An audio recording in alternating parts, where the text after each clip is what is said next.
High dear friends, this is your Kiran. Welcome back to Kiran Rao Bigg Boss channel. And ఇప్పుడే nomination episode అయితే మీరు చూసుంటారు. నామినేషన్లో నిన్ననే తెలిసిపోయింది ఎవరు వచ్చారనేది. అండ్ వైల్డ్ కార్డ్స్ ఎంత చెప్పినా కూడా ఈ ఓల్డ్ కంటెస్టెంట్స్ ఎవరైతే ఉన్నారో వీళ్ళకి అర్థం కాలేదు, వాళ్ళు చూసి వచ్చి చెప్తున్నారని.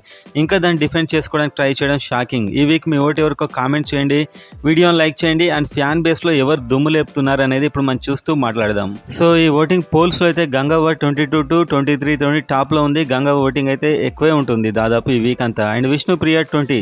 సో ఫెంటాస్టిక్ సపోర్ట్ అని చెప్పొచ్చు ఫ్యాన్స్, ఎందుకంటే విష్ణుప్రియ ఇంకా అంతే కసిగా ఆడకున్నా కూడా వాళ్ళు సపోర్ట్ చేస్తూనే వస్తున్నారు.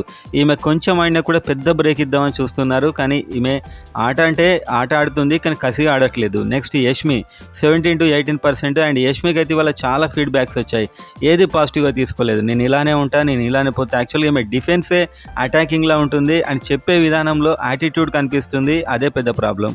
నెక్స్ట్ పృథ్వీ ఉన్నాడు 16 to 17%. సో వీళ్ళిద్దరు సేమ్ ఒకేలా ఉంటుంది అన్నమాట వీళ్ళకి బిహేవియర్ అనేది. నెక్స్ట్ మెహబూబ్ ఉన్నాడు 14 to 15. So Mehboob danger zone దాకా వచ్చేస్తున్నాడు దాదాపు ఈ ఓటింగ్ పోల్స్లో అయితే ఫ్యాన్ బేస్లో. చివరి స్థానంలో సీత 8 to 9. సో సీత ఆబ్వియస్గా ఈ వీక్ చాలా ఫేవరెట్ కంటెస్టెంట్ ఎలిమినేషన్కి. ఈమె సింగిల్ అయిపోయింది, ఈమెకు ఓటేసే వాళ్ళు కూడా ఎవరు కనిపించట్లేదు, అంటే బయటి నామినేషన్కు రాని వాళ్ళ ఫ్యాన్స్. సో ఇక్కడ యష్మి కూడా కొందరు వేయొచ్చు, బహుశా నిఖిల్ అండ్ ప్రేరణ ఫ్యాన్స్, కానీ సీతకి చాలా కష్టం అనిపిస్తుంది ఈ వీక్ అయితే. సో మీరు కామెంట్ చేయండి మీ ఓటు ఎవరికి అనేది. Have a good night friends.